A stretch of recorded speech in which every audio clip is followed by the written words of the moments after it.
अब हम चलते हैं लॉस ऑफ रिफ्रैक्शन पे। तो जैसे हमने लॉस ऑफ रिफ्लेक्शन पढ़ा था वैसे ही कुछ लॉस ऑफ रिफ्रैक्शन। तो जैसे उसमें भी होता है इंसिडेंट रे, रिफ्लेक्टेड रे की जगह होता है हमारा उसमें रिफ्लेक्टेड रे, और नॉर्मल तो सेम रहता है हमारा। और ये जो तीनों चीजें हैं, ये जो तीनों चीजें हैं वो कैसी होती है, एक ही प्लेन पे लाई करती है, मेरी एक ही प्लेन पे लाई करती है। अब क्या होगा, ये मेरी इंसिडेंट रे, ये मेरी रिफ्लेक्टेड रे, ये मेरी नॉर्मल। अब तीनों कैसे है, एक ही प्लेन पे तो है। ये मेरा प्लेन क्या है, पूरा एक ही प्लेन है, ये पूरा एक ही प्लेन। मतलब रेक्टेंगल देखा होगा, रेक्टेंगल एक प्लेन है जिसमें 2 डायमेंशन होती है, वो हमारा प्लेन होता है। और ये है मेरा साइन आई अपॉन में sine r equal to constant. इसी को हम कहते हैं स्नेल्स लॉ। इसको क्या कहते हैं, स्नेल्स लॉ।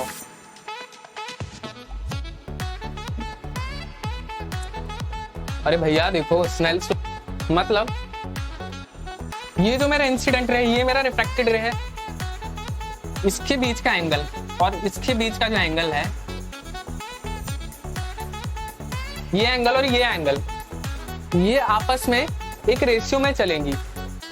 मतलब अगर सपोज ये मेरा 60 डिग्री है और ये मेरा है 40 डिग्री।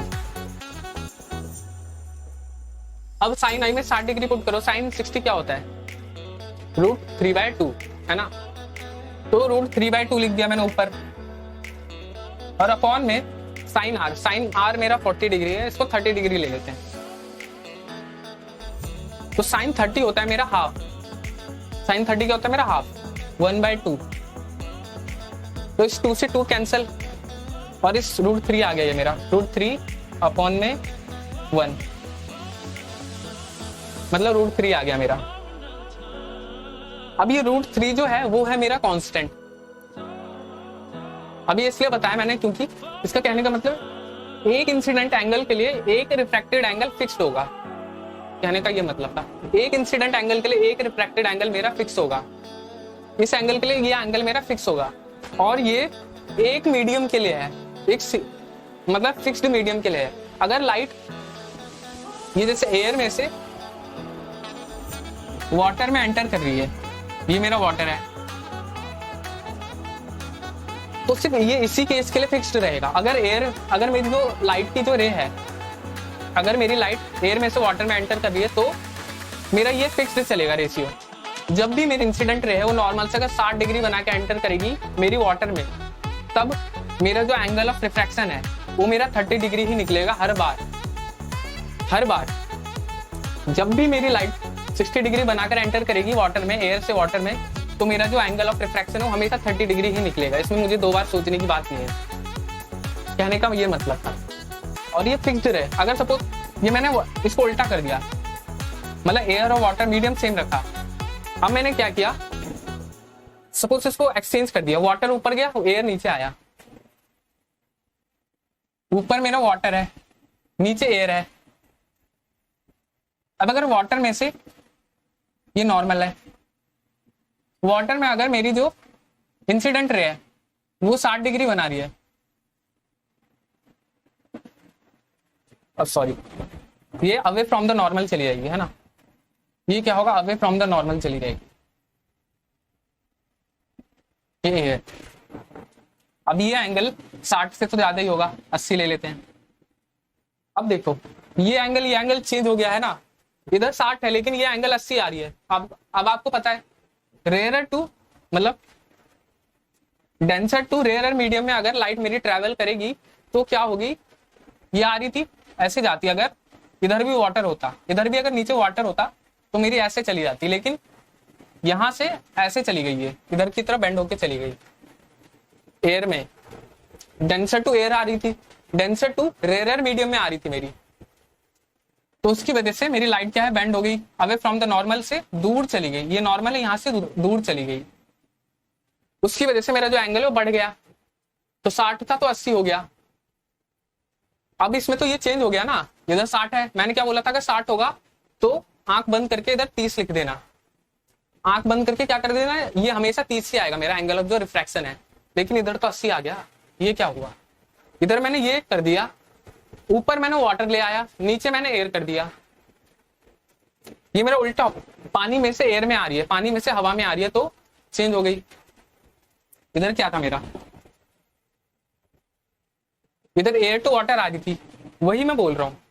अगर मीडियम फिक्स्ड रहेगा, एयर और वाटर, ऊपर एयर नीचे वाटर, तो मेरा जो एंगल ऑफ इंसिडेंस अगर 60 रहा तो हमेशा एंगल ऑफ रिफ्रैक्शन जो है वो 30 रहेगा। तो ये इस कांस्टेंट का मतलब था। एक एंगल के लिए दूसरा एंगल फिक्स्ड रहेगा, एक एंगल के लिए दूसरा एंगल फिक्स्ड रहेगा। ये जो निकला हमारा √3, ये मेरा कांस्टेंट है। और ये एंगल आई मेरा 60 है जो हमने पुट किया साइन आई में, तो साइन आई होता है मेरा √3/2, मतलब साइन 60 होता है मेरा √3/2 और साइन 30 होता है मेरा हाफ। तो 2 से 2 कटा तो √3/1, तो √3/1 और √3 हो गया मेरा कांस्टेंट। तो ये कहने का मतलब था। रिफ्रैक्टिव इंडेक्स, अब देखते हैं रिफ्रैक्टिव इंडेक्स क्या होता है। रिफ्रैक्टिव इंडेक्स होता है मेरा n, उसको हम n से डिनोट करते हैं, n से बताते हैं कि हाँ ये मेरा रिफ्रैक्टिव इंडेक्स है। अब उसका फॉर्मूला होता है speed of light in vacuum upon में speed of light in given medium. Refractive index simple ये बताता है मेरी लाइट की जो स्पीड है वो कितनी चेंज होगी एयर में, एयर और दूसरे मीडियम के कंपैरिजन में। अगर suppose n equal to speed of light in vacuum मेरी है 3 × 10⁸, ये वैक्यूम या फिर एयर ले लो हवा में। जैसे ही वो लाइट मेरी किसी दूसरे मीडियम में एंटर कर जाएगी, जैसे मेरी वो लाइट है पानी में एंटर कर गई, पानी में एंटर जैसे ही करेगी एयर से जैसे ही पानी में एंटर करेगी मेरी लाइट की स्पीड है वो स्लो हो जाएगी, मतलब थोड़ी कम हो जाएगी। सपोज मैंने 2 × 10⁸ लिख दिया, ऊपर मीटर पर सेकंड नीचे मीटर पर सेकंड। तो रिफ्रैक्टिव इंडेक्स की जो भी वैल्यू होती है उसका कोई यूनिट नहीं होती, उसकी कोई यूनिट नहीं होती। रिफ्रैक्टिव इंडेक्स की कोई यूनिट नहीं होती, मीटर सेकंड वो किसी में नहीं आती, टाइम डिस्टेंस उसको किसी में मेजर नहीं किया जाता। तो वैसे ही इसको काट के जो भी वैल्यू आएगी मेरी आएगी 3/2। अब 3/2 हो गई मेरी रिफ्रैक्टिव इंडेक्स। ये रिफ्रैक्टिव इंडेक्स किसकी हो गई, ये पानी की हो गई मेरी।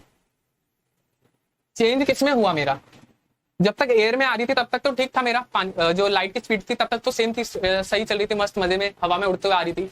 जैसे ही मेरी वाटर में एंटर कर गई, ये वाटर में है लाइट की स्पीड, ये 2 × 10⁸ मीटर पर सेकंड ये वाटर में है लाइट की स्पीड।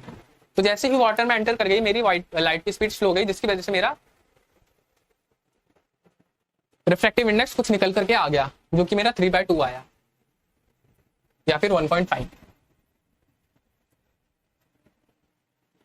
अब यहाँ पे जो डायमंड है मेरा, डायमंड की रिफ्रैक्टिव इंडेक्स सबसे ज्यादा होती है। मतलब ज्यादा होने का मतलब जिसकी रिफ्रैक्टिव इंडेक्स जितनी ज्यादा होगी लाइट उसके अंदर उतना ही स्लो ट्रेवल करेगी। तो डायमंड की मेरी रिफ्रैक्टिव इंडेक्स तो सबसे हाई रहती है, तो इसके अंदर मेरी लाइट जो है सबसे स्लो ट्रेवल करती है। डायमंड के अंदर मेरी लाइट जो है सबसे स्लो ट्रेवल करती है और इसकी रिफ्रैक्टिव इंडेक्स वो हाईएस्ट रहती है सबसे।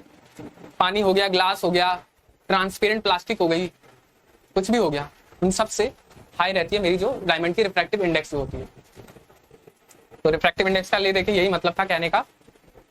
एयर से जैसे ही दूसरे मीडियम में आए, पानी ग्लास जो भी लेना है ले लो, तो किसी दूसरे मीडियम में एंटर कर गई, तब जो स्पीड का चेंज होगा, तो स्पीड की चेंज की वैल्यू जो आएगी, जो मेरी यहाँ पे 3/2 आई, मतलब ये जो वैल्यू आई 1.5, इसका मतलब क्या, लाइट की स्पीड जैसे ही दूसरे मीडियम में आई इतने गुना कम हो गई।